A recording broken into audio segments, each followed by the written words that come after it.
Good morning student. इससे पहले हमने chapter number 5 concept of supply पढ़ा था।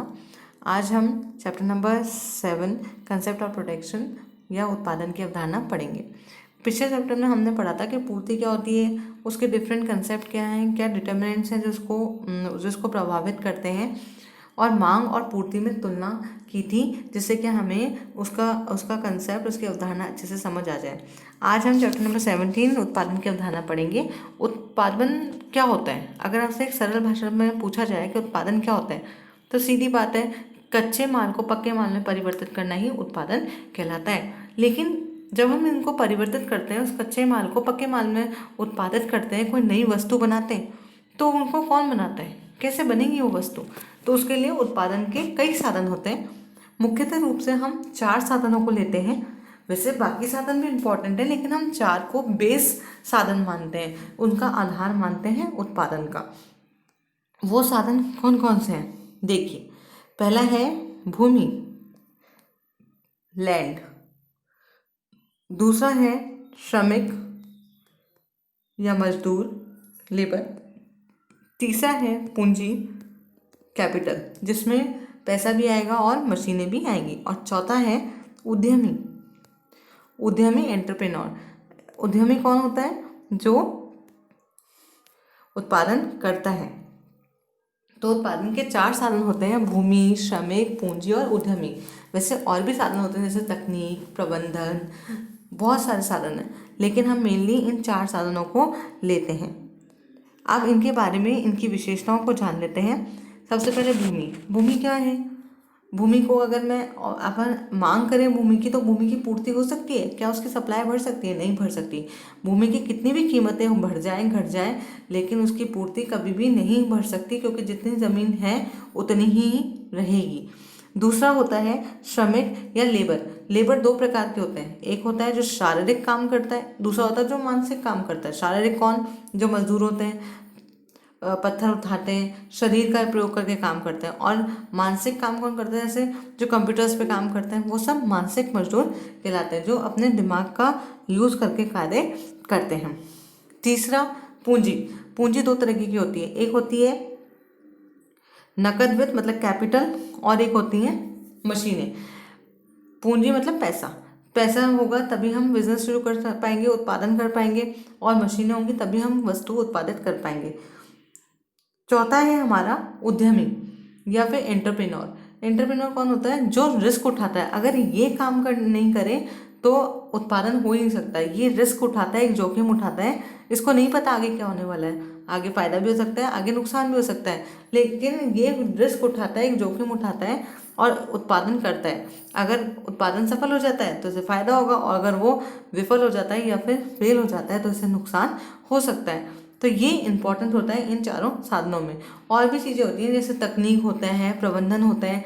2 तरीके की तकनीक होती है, एक श्रम प्रधान होती है और एक पूंजी प्रधान होती है। आपको पहले फर्स्ट चैप्टर में मैंने पढ़ाया था। पूंजी प्रधान तकनीक कौन सी होती है? अब इसे याद कैसे करेंगे?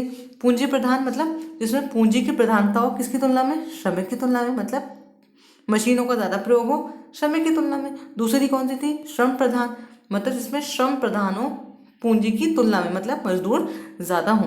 तो 2 तरीके की तकनीकों से हम उत्पादन कर सकते हैं। इसके बाद हम पढ़ेंगे उत्पादन की अवधारणा। हमने उत्पादन पढ़ा, उत्पादन के साधन पढ़े, अब हमें पढ़ना है उत्पादन की अवधारणा। उत्पादन की अवधारणा हम 3 तरीके से पढ़ेंगे।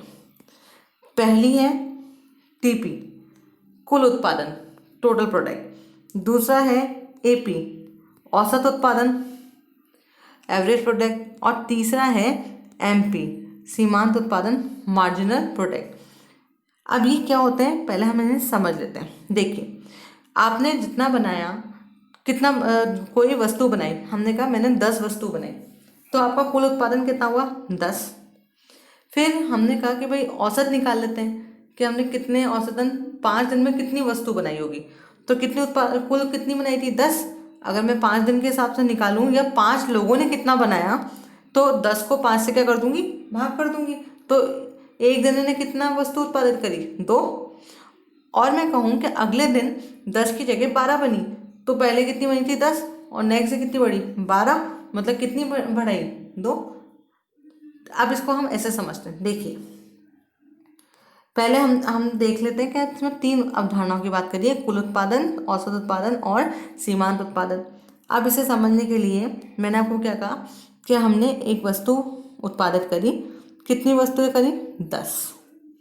तो कुल कितनी वस्तुएं उत्पादित हुई, 10, तो ये हमारा हुआ टीपी, ठीक है, कुल उत्पादन।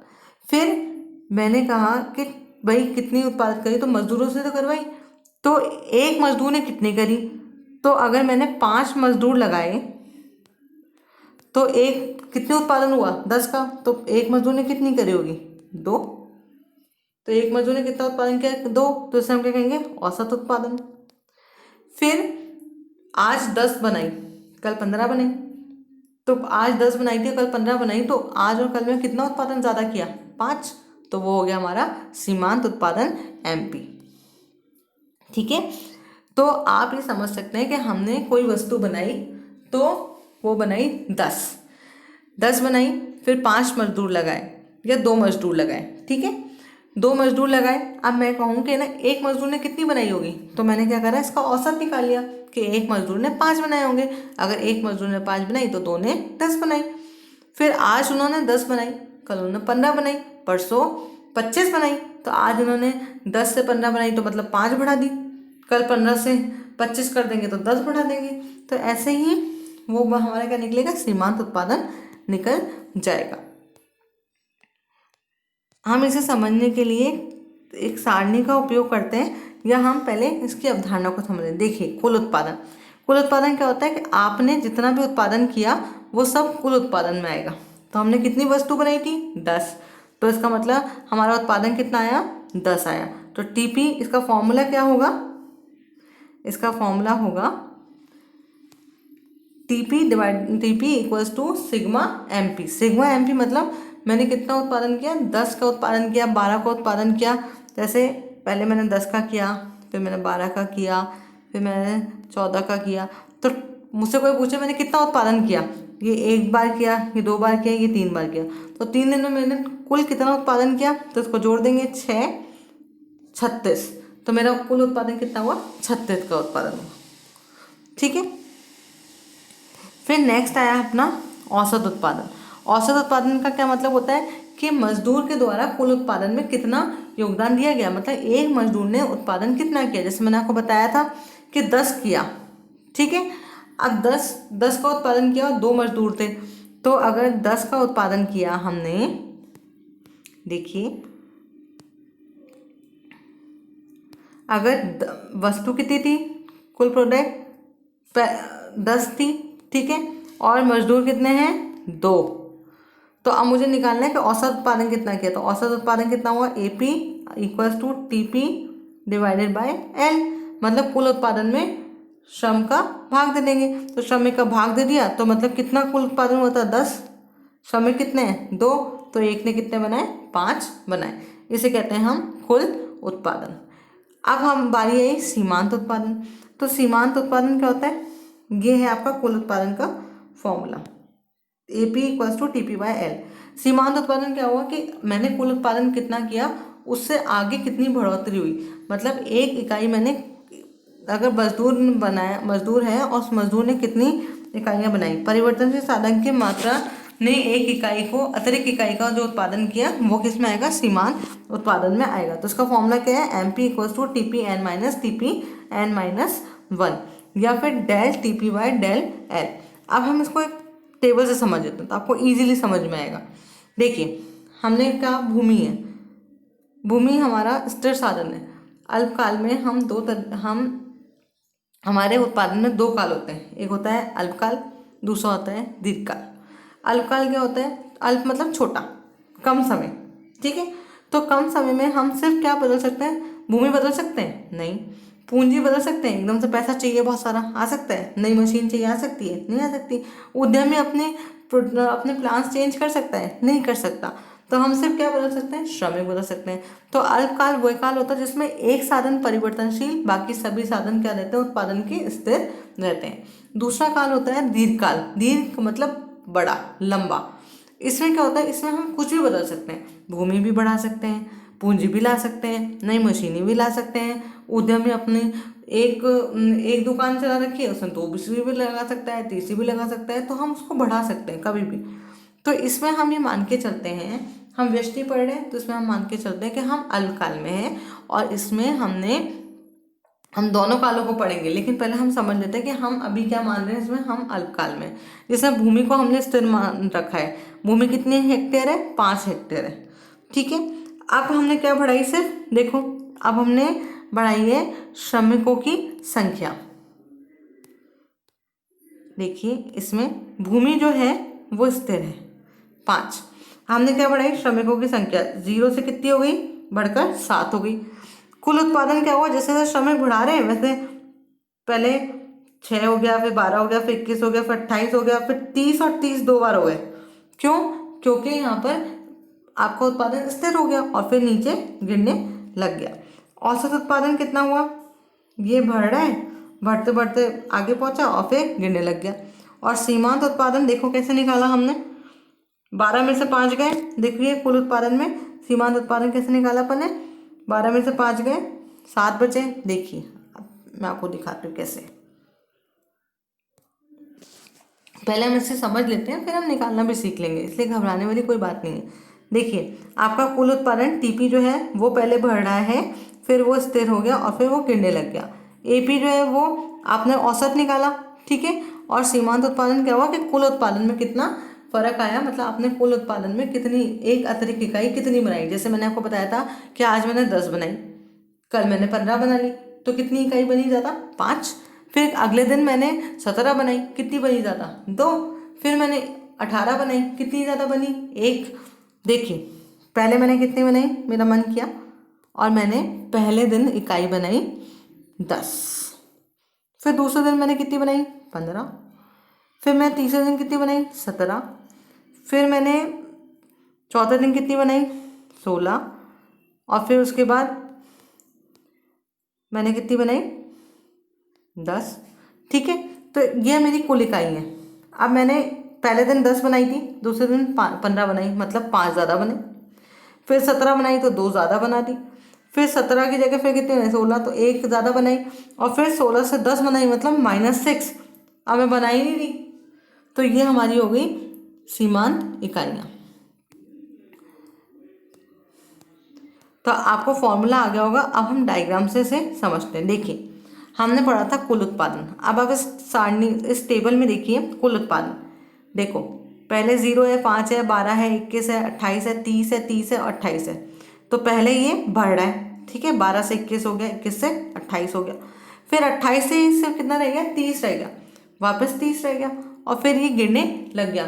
तो कुल उत्पादन का इसका मतलब हम क्या कह सकते हैं कि कुल उत्पादन जैसे ही एक साधन को परिवर्तनशील श्रमिक को रखते हैं और बाकी सभी साधनों को स्थिर रखते हैं, तो कुल उत्पादन पहले बढ़ता है, फिर बढ़ते बढ़ते फिर अधिकतम हो जाता है। सबसे ज़्यादा कौन सा है? 30 नंबर है, तो अधिकतम हो गया, अधिकतम होकर स्थिर हो गया क्योंकि 30 से 30 आया, और फिर गिरने लगता है। देखो जैसे इस डायग्राम में ही बताया, पहले ये बढ़ रहा है, बढ़ते बढ़ते ये क्या हो गया? यहाँ पर अधिकतम हो गया, ई और एफ पर 30 और 30 दिखा रहा है, और फिर जी पर ये गिरने लग गया। इसका मतलब कुल उत्पादन पहले बढ़ता है, फिर अधिकतम होता है, फिर स्थिर होता है और फिर गिरने लग जाता है। दूसरा औसत उत्पादन। औसत उत्पादन को देखो, पहले 0 था, फिर 5 हुआ, फिर 6 हुआ, 7 हुआ, मतलब पहले बढ़ रहा है फिर गिरने लग गया, ठीक है। लेकिन कभी भी 0 नहीं होता, कभी भी नेगेटिव नहीं होता। डायग्राम में देखेंगे अब हमारा औसत उत्पादन। देखो ये पहले बढ़ रहा है, फिर अधिकतम हो गया ग और छ पर, और फिर ये गिरने लग गया। फिर हमारा तीसरा आता है सीमांत उत्पादन। सीमांत उत्पादन क्या होता है? पहले बढ़ेगा, फिर गिरने लग जाएगा, और फिर 0 हो जाएगा, और फिर नेगेटिव हो जाएगा, ऋणात्मक हो जाएगा। आप इस डायग्राम में देख सकते हैं। डायग्राम में थोड़ी सी गलती है, उसको हम सुधार लेते हैं। देखिए पहले ये बढ़ा, फिर ये अधिकतम हुआ, फिर ये गिरने लग गया, और फिर ये 0 हो गया, और फिर ये ऋणात्मक हो गया। जैसे ये लाइन हम क्या मानते हैं? 0 मानते हैं, ठीक है। जैसे ये 0 से नीचे गई, इसका मतलब यहाँ पर 0 से नीचे क्या हो गया? ये ऋणात्मक हो गया, तो एमपी ऋणात्मक हो जाता है। एक बार हम इसको रिवाइज कर लेते हैं, लेकिन रिवाइज करने से पहले एक बार इसको फॉर्मूले से देख लेते हैं। टीपी का फॉर्मूला आपको मैंने क्या बताया था? टीपी का फॉर्मूला होता है सिग्मा एमपी, सिग्मा एमपी। अब सिग्मा एमपी है तो इसका मतलब क्या है? देखो एमपी 5 और 7 कितना हुआ? 12। देखिए टीपी में 12 नजर आ रहा है। फिर 12 और 9 कितना हुआ? 21। 21 और 7 28, 28 और 2 30, 30 और 0 30, और 30 में से 2 गए 28। तो जब हम एमपी को जोड़ दें, सीमांत उत्पादन को जोड़ दें, तो हमें कुल उत्पादन प्राप्त हो जाता है। दूसरा हमारा कौन सा था? औसत उत्पादन। औसत उत्पादन का क्या फॉर्मूला बताया था आपको मैंने? AP equals to TP divided by L. कुल उत्पादन को हमें किससे डिवाइड करना है? एल से डिवाइड करना है। देखिए कुल उत्पादन कौन सा है? 0 0, ठीक है। टीपी और एल ये हमारा कौन सा है? ये हमारा, एक मिनट रुकिए, ये हमारा एल है, ठीक है। अब टीपी को हमें किससे डिवाइड करना है? एल से डिवाइड करेंगे तब हमें औसत उत्पादन एपी मिल जाएगा। 5 में को 1 से डिवाइड करोगे 5, 12 को 2 से करोगे 6, 21 को 3 से करेंगे 7, 28 को 4 से करेंगे 7, 30 को 5 से करेंगे 6, और 30 को 6 से करेंगे 5, 28 को 7 से करेंगे 4। आ गया। अब सीमांत उत्पादन कैसे निकलेगा? सीमांत उत्पादन का फॉर्मूला हमने क्या पढ़ा था? सीमांत उत्पादन का फॉर्मूला था, एक मिनट देखिए, सीमांत उत्पादन का फॉर्मूला था आपका MP equals to TP N minus TP N minus 1। मतलब आगे वाले टीपी को पीछे वाले टीपी से माइनस कर दो। देखो 5 में पहले वाले को ऐसे ही रखेंगे 0, ठीक है। 5 में से 0 गए 5। टीपी में देखो 12 से 5 गए 7, एमपी में देखो 7 लिखा है। 21 में से 12 गए, कितने बचे? 9, देखो 9 लिखा है। 28 से 21 गए 7, 30 से 28 गए 2, 30 में से 30 गए 0, और 28 में से 30 गए माइनस का 2। इस तरीके से हम इसे निकाल लेंगे। अब एक बार हम रिवाइज कर लेते हैं इसको, फिर हम नेक्स्ट वीडियो में नेक्स्ट चीज़ें और आगे की बातें इसमें पढ़ेंगे। अभी हम एक साथ इसमें नहीं पढ़ेंगे। तो हमने क्या पढ़ा? उत्पादन किसे कहते हैं, ठीक है। हमने पढ़ा उत्पादन किसे कहते हैं, क्या किसे कहते हैं उत्पादन? कच्चे माल को पक्के माल में परिवर्तन करना ही उत्पादन कहलाता है। फिर हमने पढ़ा उत्पादन के साधन कितने होते हैं। तो हमने पढ़ा मुख्यतः उत्पादन के 4 साधन होते हैं: भूमि, श्रमिक, पूंजी और उद्यमी। भूमि की विशेषताएं क्या थी? कि भूमि हमेशा पूर्तिहीन होती है, इसकी पूर्ति बेलोजदार होती है। उसके बाद श्रमिक कैसे होते हैं? 2 तरह के होते हैं, मानसिक होते हैं और शारीरिक होते हैं। तीसरी पूंजी पढ़ी थी, पूंजी नकद भी होता है और मशीनें भी होती हैं। और चौथा हमने उद्यमी पढ़ा था, जो हमेशा जोखिम उठाता है और उत्पादन करता है। फिर हमने पढ़ा उत्पादन की अवधारणाएं। उत्पादन की अवधारणाएं 3 तरीके की होती हैं। एक होता है कुल उत्पादन, दूसरा होता है औसत उत्पादन, और तीसरा होता है सीमांत उत्पादन। कुल उत्पादन क्या होता है कि हमने कितना उत्पादन किया। औसत उत्पादन क्या होता है कि श्रमिकों के द्वारा कितना उत्पादन किया गया, एक श्रमिक ने कितना उत्पादन किया। और सीमांत उत्पादन क्या होता है कि कितना उत्पादन, कुल उत्पादन से बढ़ोतरी कितनी हुई, मतलब आज जितना हुआ उससे कल कितनी बढ़ोतरी होगी, इससे नेक्स्ट कितनी बढ़ोतरी हुई। तो वो सब हम किस में देखते हैं? सीमांत उत्पादन में देखते हैं। निकालने का फॉर्मूला हमने सीखा था टीपी। कुल उत्पादन निकालने का फॉर्मूला क्या है? सिग्मा सीमांत उत्पादन। बस सिग्मा का मतलब होता है जोड़ना। तो जितने भी एमयू दे रखा होता है उसको हम जोड़ दें तो हमें कुल उत्पादन प्राप्त हो जाता है। औसत उत्पादन क्या होता है? कुल उत्पादन में भाग दे दो श्रमिक का, तो औसत उत्पादन होता है। और सीमांत उत्पादन क्या होता है कि अगर आज मैंने जो एक अतिरिक्त इकाई बनाई है कल, तो मैंने कल कितनी बनाई थी और अब कितनी बनाई है, उसमें कितना डिफरेंस आया। जैसे मैंने आपको बताया था कि आज मैंने 10 वस्तुएं बनाई और कल मैंने कितनी बनाई? 15। तो पहले दिन मैंने 10 बनाई, दूसरे दिन मैंने 15 बनाई, तो मैंने कितनी ज़्यादा बनाई? 5। फिर मैंने 17 बनाई, तो कितनी ज़्यादा बनाई? 2। फिर मैंने 16 बनाई, कितनी ज़्यादा बनाई? 1। फिर मैंने कितनी बनाई? सिर्फ 10, तो -6, मतलब मैंने कुछ ज़्यादा बनाया नहीं है। फिर हमने पढ़ा इसे सारणी से। सारणी से आपको समझ में आ गया होगा, नहीं आया तो आप कमेंट बॉक्स में लिख सकते हैं। फिर हम इसे पढ़ेंगे डायग्राम से। डायग्राम से हमने क्या पढ़ा सारणी की हेल्प से कि कुल उत्पादन क्या होता है? पहले बढ़ता है, फिर अधिकतम होता है, फिर स्थिर होता है, फिर गिरने लगता है। याद रखना, पहले अधिकतम होगा फिर स्थिर होगा।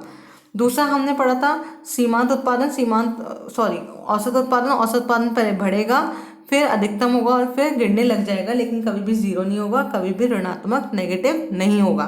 फिर हमने पढ़ा सीमांत उत्पादन हमेशा पहले बढ़ेगा, फिर स्थिर हो, फिर अधिकतम होगा और फिर गिरने लग जाएगा और हम जीरो हो जाएगा और ऋणात्मक हो जाएगा। ये डायग्राम मैं आपको पहले ही बता रही हूँ, ये डायग्राम में गलती है। हमेशा आपका जो सीमांत उत्पादन होता है वो हमेशा जीरो होता है और फिर ऋणात्मक हो जाता है, मतलब यहाँ पर ये नेगेटिव है, यहाँ पर ये जीरो है और इससे पहले ये पॉजिटिव है। ठीक है, तो आप ये चीज़ें याद रखना। आई होप आपको समझ में आया होगा, और अगर कोई भी दिक्कत आए, कोई प्रॉब्लम आए तो पूछिएगा ज़रूर। अगर वीडियो अच्छा लगे तो लाइक कीजिए, और बच्चों तक पहुंच सके तो शेयर कीजिए, और नेक्स्ट वीडियो का वेट हो तो सब्सक्राइब कीजिए। आगे वाले वीडियो में हम पढ़ेंगे कि परिवर्तनशील अनुपातों का नियम किसे कहते हैं और पैमाने के प्रतिफल का नियम किसे कहते हैं, जिसमें वो हम उन 2 कालों में पढ़ते हैं जो मैंने आपको पढ़ाए थे, अल्पकाल और दीर्घकाल। उसमें हम इसे अच्छे से स्टडी करेंगे। तब तक के लिए नमस्कार, थैंक यू सो मच। आपको समझ में आया होगा, आशा यही करती हूँ। आगे और भी बच्चों को इसे पहुँचाने में मेरी मदद कीजिए। Thank you.